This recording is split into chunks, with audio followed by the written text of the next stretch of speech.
Today on Trad Takes, Chess.com wants to rename the bishop. And do we need some environmental regulation in this country? All this and more on Trad Takes.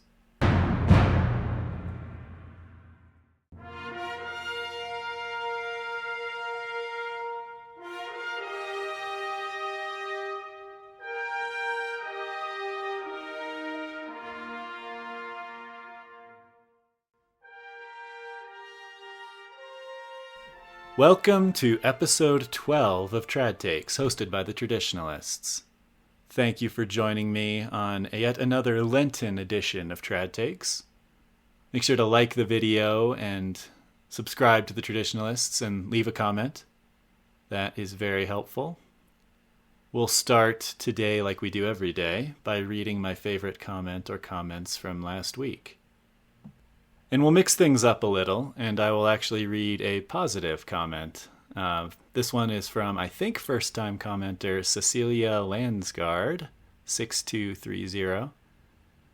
Cecilia says, I truly appreciate your ability to state the facts about our government, and agree it doesn't matter which party is in office. We the people need to keep them accountable. It's refreshing to hear your podcast from a viewpoint that is not sheeple, treating presidents as demigods who can do no wrong. Well, thank you, Cecilia. It's not necessarily my goal to be fair and balanced and treat the Democrats and Republicans equally. It's just that's the way I view the world, and I think that's the way we should try to view the world, is right and wrong, good and bad, Catholic and not Catholic, and not necessarily Republican and Democrat. Republicans are certainly capable of bad things, and Democrats are certainly capable of good things. So, on the flip side of that, it is absolutely built into human nature to be a joiner, right? To pick a clan, to pick a tribe, and to cling to that no matter what. We see this instinct come out in sports, right? If you have a sports team, or a lot of people who have a sports team, it's an irrational love of that team. The players change every year, and within 5 to 10 years, all the players that you used to love are gone and they're replaced with new players. And you don't play on the team, you don't own the team, unless you're a Packers part owner. But you have this visceral, instinctual, low-level desire to support them and cheer for them, no matter what happens, whether they're good or bad. And you see this translate from the sports world into the political world. An awful lot of Republicans and Democrats don't look at anything negative for their side. They don't look at anything positive for the other side. It's just simply, this is my team, rah, rah, and you cheer that side. And while that may be human nature, like I was saying, it's human nature. It's instinctual to do this. It's almost I think a survival mechanism for like pre-civilized times when you had to join a tribe or a clan in order to be safe and protect yourself and your family. But even in modern times when that isn't needed, you still see that instinct come out. I see it in myself, right? When I was covering the election, I was like, my blood pressure was up and I was excited every time a state turned red, and I was disappointed every time a state turned blue. And while that's fine, I think that instinct to join a side and follow the strongest leader and, all of those really animalistic instincts, like other animalistic instincts, need to be controlled. Because what will eventually and inevitably happen is if you just follow this one side, eventually that side will begin doing things that are wrong and doing things that are more wrong. And eventually you're on the wrong side. From a social perspective, if you're just following the strongest or most charismatic leader, you'll also eventually end up in a dictatorship, which I hope nobody wants. I know I don't. Thank you, Cecilia. Appreciate the comment. Also wanted to read an interesting question comment from JJOK6368, who says, Great show. Would like to hear your thoughts about the EPA possibly canceling most or all of the enviro restrictions, and also about whether government should retain its role in certain things, like the Weather Service, NOAA, NASA, Bureau of Standards, geology, earthquakes, geodesy, and other such areas. That's a really interesting topic and probably something that could fill multiple podcasts worth to go over it all. But I don't think anyone, maybe some of the more extreme libertarians, think that the government should be completely out of all of these things. The way I see it is completely unregulated industry. We saw kind of a glimpse of that in 19th century England, for example. The sky is black and you can hardly breathe and the water is gross and all the fish are dead. That's obviously not a good thing. You don't have to be a hardcore environmentalist to believe in protecting the air and the water and the wildlife. But you can see how that would happen if you have a bunch of companies all manufacturing things and they have no regulation and all they're trying to do is make the most product at the cheapest cost, which is fine. But the cheapest way to get rid of chemical byproducts from whatever you're manufacturing is just dumping it out of your manufacturing facility. And that shouldn't be allowed. And so then who regulates that? I think it has to be the government. I don't know how you privatize that. Now, do we need the EPA for that? Do we need it to be a federal institution? Maybe. I would tend to lean towards giving everything that's not specifically in the Constitution back to the states. And so, California can regulate the companies that are located in California, and Florida can regulate the companies that are located in Florida. I think that would probably be a better system. But there does need to be some regulation from an environmental perspective. Now, cutting back the EPA, I'm 100% on board. Making it do the things that it is intended or was originally intended to do, which is protect the environment and not push this fake climate science. Sure. But regardless, whether it's a leaned down and better EPA or EPA is abolished and the states are in control of their own states' environments, I do think there does need to be regulation on that side. National departments like NOAA, NASA, USGS, that type of thing. So NASA obviously got us into space, got us to the moon multiple times. If you don't believe that, then I'm sorry, I do, because it happened.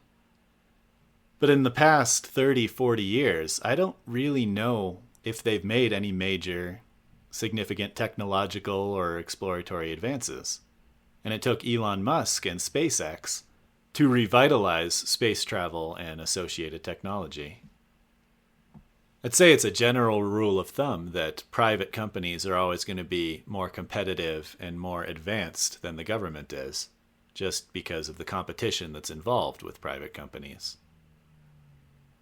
NOAA, the National Oceanic and Atmospheric Administration, same deal. I'll bet that a private company doing a worldwide or a nationwide weather service would probably do better with fewer resources. And you could argue, well, but we'd probably have to pay for those, right? We'd have to pay to have the NOAA app instead of it being free, a free government service. But like everything, nothing that the government provides is actually free. It's just being funded by you through your taxes. And I bet you would pay less for a private company to do worldwide weather than you would for the government to do it. And plus, then you get the government out of it. They no longer have the ability to control the climate science narrative and everything. So it's a complicated, interesting question. There are certain things that the government probably does need to be involved with. Obviously, anything national defense related. But for the most part, I would say that if you were to dismantle these departments, a similar and a better version of these departments would pop up in the private sector to replace them. Again, not across the board. It's not a sure thing. But if I were a betting man, that's what I would say. And so I have very little hesitation for cutting almost anything that the government currently does. So hope that sort of answers your question at a high level. Again, this might be a great conversation topic to have with some of the other traditionalist hosts, rather than just monologuing it. But thanks for the comment. For the news, I wanted to start with something that is very interesting from a social perspective. Apparently, there is a website called chess.com, like chess, the board game, and they put out a tweet asking for a new name for the bishop.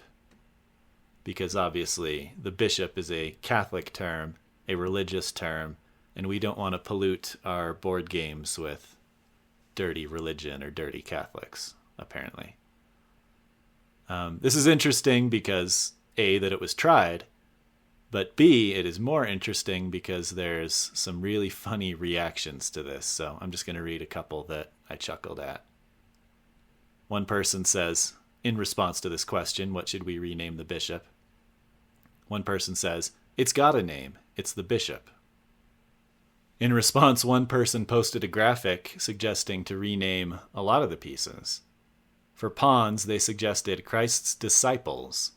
For the rooks, New Jerusalem. And the knights, crusaders.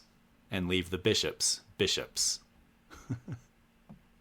And apparently so many people suggested in reply to this post to rename the bishop, that chess.com itself replied and said, please stop suggesting bishop. So whoever runs the X handle at chess.com is obviously very anti-religion or anti-Catholic. So I thought that was pretty funny, both the attempt at renaming the bishop and also the reaction. It's interesting how there are still people and still companies who, in 2025, still think that it's socially acceptable to denigrate religion or the right or common sense or history, and swiftly get smacked down by a bunch of based pseudo-trolls. So I'm loving that. That is fun. And I'm just going to do one more news story because I am tired and want to be done recording. The headline of this piece is House Republican moves to codify Trump order to dismantle Department of Education.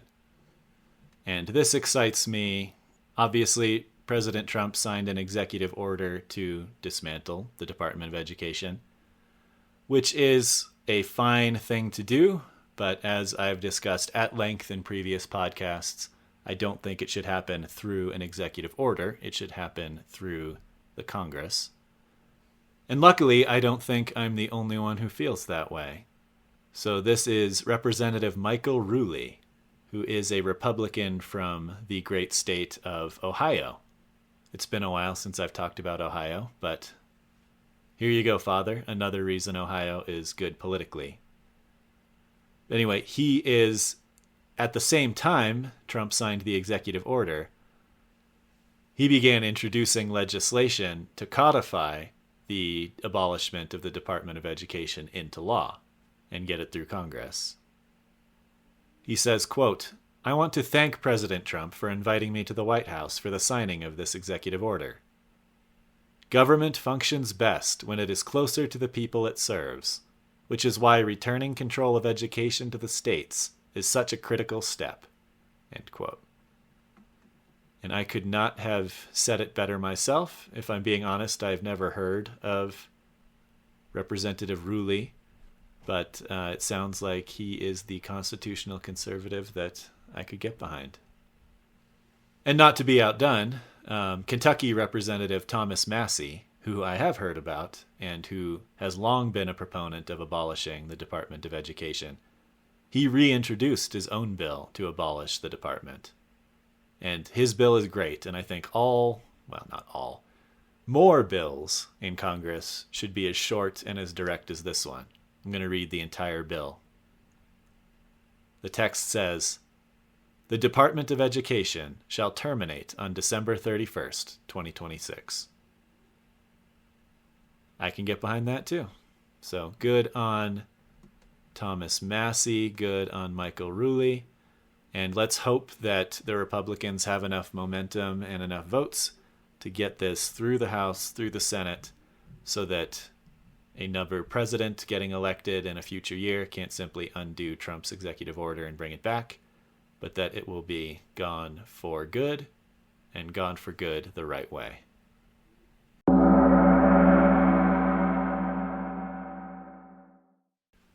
That sound means we're all out of time for today. Thank you for listening to this special, shorter, and less professional edition, the Lenten edition of Trad Takes. Please like, share, and subscribe to The Traditionalists. Spread the word for my show, Trad Takes, or for any of the other shows hosted by The Traditionalists. And do remember to leave a comment. It could be the one I start off the next show with. This is Eric signing off. God bless you all, and God bless these United States of America.